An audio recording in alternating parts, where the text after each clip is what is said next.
እነዛ ሰዎች ፌል የሚያደርጉበት ምክንያት ያውቃሉ፣ ቢዝነሱን ግን እንዴት ረን ማድረግ እንዳለባቸው አብሶሉትሊ አያውቁም። ብዙ ቢዝነስ ፌል የሚያደርገው ሰው ስለማያውቀው ነው። በ5 ዓመት ጊዜ ውስጥ 90% የሚሆኑት ቢዝነሶች ፌል ያደርጋሉ። በ5 ዓመት በተጀመሩ በ5 ዓመታቸው።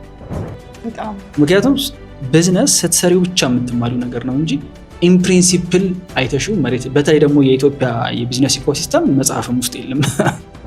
የትም ዩኒቨርሲቲ አትማሪው፣ የትም ኮሌጅ አትማሪው። ቢዝነስ ያለው ሰው ሁሌ የሚያስበው እንዴት ነው የምሰራው አይደለም ጥያቄው፣ የእንዴት የሃው አይደለም። ማን ነው የሚሰራልኝ? ሁ ነው ጥያቄው። አንድ ሰው ሙያው ላይ ጥሩ ስለሆነ ብቻ ቢዝነስ ረን ማድረግ ይችላል ማለት አይደለም። ሶ አጌን አሁንም ቢሆን 100 ሺህ ብር 1 ሚሊዮን ይሰራል፣ ዴፊኒትሊ ይሰራል። እኔ እንደውም አርጊው ማድረገው ፌል ያደረገው ይበልጣል ሰክሰስፉል ከሚሆኑት። ለምን ሰክሰስፉል የሆኑትን እንሰማቸዋለን፣ ፌል ያደረጉትን አንሰማቸውም።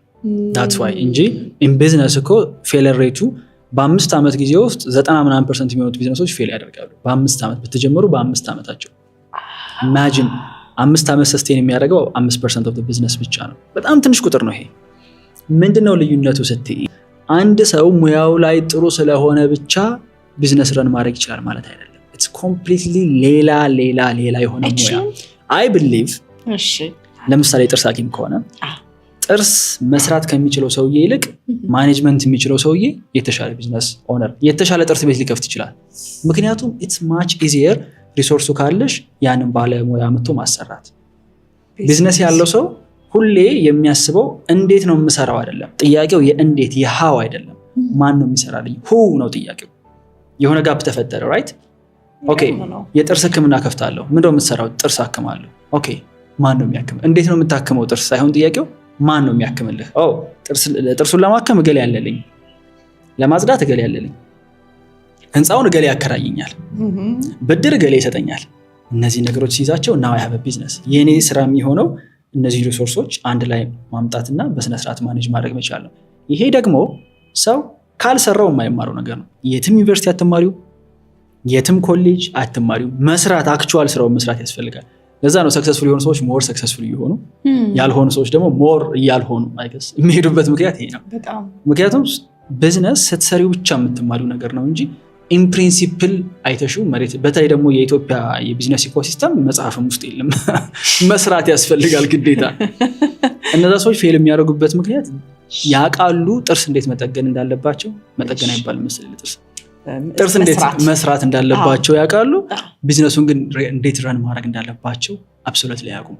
ምክንያቱም አይ ቢሊቭ ቢዝነስ የሶስት ነገሮች ኮምፖዚሽን ነው። ይሄ ሁሌም ነው የማነሳው። የመጀመሪያው ፕሮዳክት ወይም ሰርቪስ ነው፣ የሚሸጠው ነገር ነው። ሶ ፕሮዳክቱን ማምረት ኦር አገልግሎቱን መስጠት ላይ ባለሙያው ወይም የቢዝነሱ ባለቤት ጥሩ ሊሆን ይችላል። በዚህ ኬዝ ያ የጥርስ ሐኪም ጥርስ መስራት ይችላል። ጎበዝ ሐኪም ነው። ፕሮዳክቱ ጥሩ ነው፣ ሰርቪሱ በጣም ጥሩ ነው። ሁለተኛው ከስተመር ነው። አንደኛ ከስተመሩን አንደርስታንድ ማድረግ፣ ማን ነው እያገለግሉት ያለሁት። ሁለተኛ እንዴት ነው የሚያገኙኝ እኔን? እንዴት ነው የሚያገኙኝ? እንዴት ነው ስለኔ የሚሰሙት? ብዙ ቢዝነስ ፌል የሚያደርገው ሰው ስለማያውቀው ነው። ባይዘይ ማአት ሰው ቢያውቀው የሆነ ቢዝነስ ምንም ሽጦ ሰክሰስፉል አይሆንም። እንዴ ነገሩ ገበያ ያለው ምንም ሽጦ ይወጣል ከዛ ቢዝነስ። እንደው ካልሆነለት እንኳን ይወጣል፣ ከሆነለት ያስፋፋል፣ ዋናውን እንኳን ያተርፋል። አዎ። ስለዚህ አብዛኛው ቢዝነስ ሰፈር የሚያደርገው ሰው ስለማያውቀው ነው። አሲምፕል ዛት እውነት ለመናገር። ሶስተኛው ከስተመሩ ካለ ሙያ ወይም ሰርቪሱ ካለ ዴሊቨር ማድረግ ነው፣ ማስተናገድ። ከስተመር ሰርቪስ ነው። በጣም አንደርሉክ የሚደረግ ሰው ኖቲስ የሚያደርገው ነገር ቢኖር ብዙ ሰው ደንበኝነቱን ካንስል የሚያደርገው ፕሮዳክት መጥፎ ስለሆነ ሳይሆን ከስተመር ሰርቪሱ መጥፎ ስለሆነ ነው። ይሄ ሪሰርችም ስለተደረገ ነው። ባይዘው ሰዎች በተደጋጋሚ መሄድ የሚያቆሙት አይ ምግቡ ተበላሸ ከሚሉት ሰዎች ይልቅ አገልግሎታቸው ተበላሸ፣ አጉላሉኝ፣ ስልክ አያነሱ፣ ሲያወሩ ፕሮፌሽናል አይደሉም። ይሄ ነው ሰውን ዲስከሬጅ የሚያደርገው። ስለዚህ ሳምባዲ ሰርቪሷን ብቻ ስለያዘ ከስተመሩ እንዴት ማምጣት እንዳለበት ካላወቀ፣ እንዴት ደግሞ ብዛት ያለው ከስተመር ሃንድል ማድረግ፣ እንዴት ሲስተም ቢልድ እንደሚደረግ ካላወቀ ቢዝነስ ውስጥ ለምን ይገባል? መጀመሪያው እኔ በጣም ሪስፔክት የማደርጋቸው ሰዎች አሉ። ሙያዬ ጎበዝ ነኝ፣ ሙያዬን እወደዋለሁ። ስለዚህ እዚህ ነገር ላይ ስኬል ማድረግ እፈልጋለሁ፣ ሞር መማር፣ የተሻለ ባለሙያ መሆን እፈልጋለሁ፣ የተሻለ ቦታ ተቀጥሬ ምርጥ ስራ ይዤ እኖራለሁ። that's it አልፈልግም ከዛ ውጪ። እንዴት ሪስፔክት እንደማረጋቸው በሰላም ማለት ነው።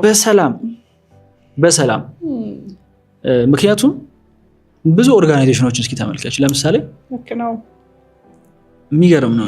አሁን ይሄንን ምሳሌ እንዴት አሁን ራሱ ትዝ እንዳለኝ 9ኛ ክፍል የፋዘር የነገረኝ ነገር ነው ትዝ ያለኝ። የጤና ባለሙያ ነው እና ጎበዝ የጤና ባለሙያ ነው። at the same time ማኔጅመንት ደግሞ ጎበዝ ነው። ስለዚህ ምን ሆነ ማኔጅመንት ላይ ያስገቡት። ማኔጅመንት ላይ ሲሰራ ቆየ። ከዛ አልወደደውም። ምንድነው ስለው የለም ህክምና የለም እዛ ቢሮ አለኝ። ሐኪምነቴን ትቼው ነው የሄድኩት። ሱፍ ለበስኩኝ ጋውኔን ትቼ ያለ አልፈልግም ህክምና ደግሞ ወደ ብሎ ወደ ህክምናው ተመለሰ። ምን ልልሽ ነው ከሆነ ጊዜ በኋላ የሚመራው ሰርቪሱ ላይ ኢንቮልቭ የሚያደርግ ሰው አይሆንም። ቢዝነሱን የሚያስተዳድረው ቢዝነሱን ማስተዳደር በራሱ ስራ ስለሆነ ማለት ነው። አይ አርጊዩ ሁሌ የምለው ነገር የራሱን ቢዝነስ መጀመር የሚያስብ ሰው በተለይ ደግሞ የሆነ ቦታ ላይ ተቀጥሮ እየሰራ የራሱን ቢዝነስ መጀመር የሚያስብ ሰው እዛ መስሪያ ቤት እያለ ራሱን ማስጠጋት ያለበት ገንዘቡ ወዳለበት ፖዚሽን ነው። ምን ማለት ነው? yes እኔ ግራፊክ ዲዛይነር ነበርኩኝ ተቀጥሬ ስሰራ ለአጭር ጊዜ። የዛኔ ስሰራ 2 ወር ነው የሰራሁት። ስራዬ ባነር ዲዛይን ማድረግ፣ ስቲከር ዲዛይን ማድረግ ነበረ። በቃኝ የሆነ ሰዓት ላይ ስልሽ ባነሩንም ሰራሁት፣ ማህተሙንም ሰራሁት። ከዛ ይሄንን ቢዝነስ አንደርስታንድ ማድረግ ከፈለኩኝ ከስተመር እንዴት ነው የሚመጣው፣ እንዴት ነው የሚከፍለው፣ ደረሰኝ እንዴት ነው የሚቆረጠው፣ የት ነው የሚያሰሩትን ሊገባኝ ይገባል። ከጠጋብዬ የሚሰሩትን ማየት ጀመርኩኝ። ደረሰኝ ሲቆርጡ አየኋቸው፣ ገንዘቡ ሲመጣ አየሁት። እኔ ዲዛይን ያረኳት ባነር ስንት እንደምታወጣ አየሁኝ፣ ስንት እንደሚያተርፉበት ገባኝ። ናው አይ ስታርት አንደርስታንድ ዘ ቢዝነስ። ሰው ተቀጥሮም የሚሰራ ሰው ሬቨኑን ማየት መቻል አለበት። እኔ የኔ ኢምፓክት እኔ ዲጂ ዲዛይን ማድረጋት ነገር እኔ እቺ ማጥባት ጥርስ ከስተመሩ ስንት ነው የከፈለው፣ ቢዝነሱ ስንት ነው ቻርጅ እያደረገ ያለው፣ ምን ያህል ኮስት ያደርገዋል፣ ለኔ የሚከፈለኝ ለመብራት የሰራተኛ ምናምን ሲከፈል ስንት ይቀርዋል፣ ምን ያህል ነው ይሄ ቢዝነስ ሜክ እያደረገ ያለው። ያን ሳይድ ኦፍ ዘ ቢዝነስ አንደርስታንድ ማድረግ፣ ቢዝነሱን አንደርስታንድ ማድረግ፣ ተቀጥሮ የሚሰራበት ቢዝነስ እንዴት ኦፕሬት እያደረገ እንደሆነ አንደርስታንድ ማድረግ፣ ባህሪውን ማወቅ እንዴት ነው እየሰራ ያለው፣ እነማን ናቸው ቁልፍ ተጫዋቾቹ፣ ማን እገሌ ስንት ነው የሚከፈለው፣ ለምሮ ይሄን ያህል የሚከፈለው እሱ፣ ለምሮ ይሄን ያህል የሚከፈለኝ ምን አድ ስላደረገ ነው እሱ፣ ለምሮ ባለቤቱ የሌለው አንድ ወር ቆየን ካየነው ይሄን ሰውዬ ማን ነው ረን እያደረገለት ያለው፣ how does all this work። ምክንያቱም ስወጣም ደግሞ ይሄንን ነው ስወጣ መልሼ ጥርስ ለመስራት መውጣ ከሆነ እዛው ሁኛ አልሰራም እንዴ? ገብቶሻል አይደለ? that's not the point። እሱ አይደለም ፖይንቱ። ቢዝነስ መስራት ነው፣ የሆነ ኮሚኒቲ ማገልገል የሚችል ተቋም መስራት ነው። ስለዚህ ተቋም ለመስራት ሰዎች መኖር አለባቸው። ብቻውንማ እዛው ሆነው እኮ እየሰራ ነው።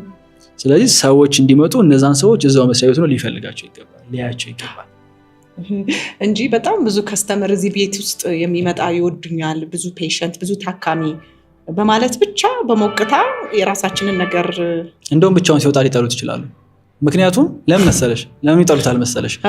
እዛ ቢዝነስ ላይ ሲመጡ መጀመሪያ ሲደውሉ የሚያገኙት ከስተመር ሰርቪስ አለ የሚቀበላቸው፣ ከዛ ትሪት የሚያደርጋቸው የሆነ ሰው አለ፣ እሱን ካገኙት በኋላ ደግሞ የሚቀበላቸው። የሚወዱት ቢዝነሱን ነው።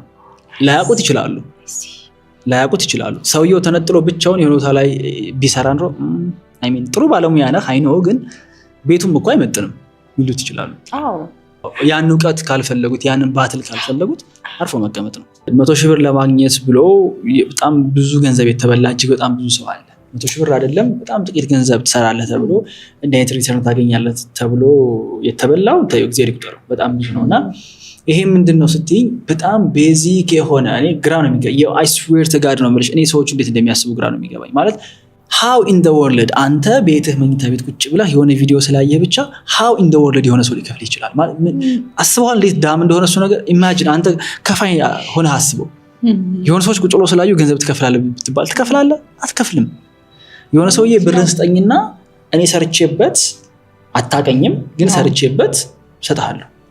like how የለም እኮ ይሄ አሰራር እኮ መንግስት ራሱ እኮ አሁን እኮ ነው ያወቀው ገና ካፒታል ማርኬት ብሎ የለም እኮ። እና የመጀመሪያው ይሄ በቃ ገንዘብ እንዴት እንደሚሰራ አንደርስታንድ አለማድረግ ነው ሰውን ገንዘቡን የሚያስበላው። የእውነት ነው የምልሽ። አንዳንዱ የሚበሉበት መንገድ it's so silly። መተው ሲነግሩኝ ካዘንኩ በኋላ መቆጣት ነው የሚያምረኝ፣ መደባደብም ሊያምረኝ ይችላል አንዳንዴ። ምን ያህል እንትን ብትሆን ነው ባይገባህ ነው፣ ምን ያህል ዴስፐሬት ብትሆን ነው። so again አሁንም ቢሆን 100,000 ብር 1 ሚሊዮን ይሰራል። ደፍነትሊ ይሰራል። እዛ ስፔስ ላይ ነው ያለሁት እኔ። ግን ፒውር ሃርድ ወርክ አለው ስለሽ የእውነት መስራት አለው፣ የምር መልፋት አለው። ለምሳሌ እኛ ዩኒቨርሲቲ ተማሪ እያለን 4ኛ ዓመት 5ኛ ዓመት ተማሪ እያለን በኦንላይን ስራ $3000 የአሜሪካን ዶላር በወር የሚከፈላቸው ልጆች ነበሩ። 3000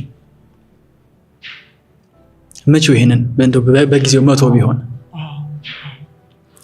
እንዴት ነው እንደዚህ የሚቻለው አልገባኝም ነበር። ሂጄ ጠይቋቸው ነው አሁን ያ ፕሮግራመርስ ነን በቃ ትሬን እናደርጋለን፣ ኤአይ አለ ኤአይን ትሬን እናደርጋለን። እዚህ ግቢ ወደ 10 ምናምን ሰው እንደዛ አካባቢ ይሄንን ይሰራል። ሶ እያልሽኝ ያለሽው በወር 300 ሺህ ብር ትሰሪያለሽ?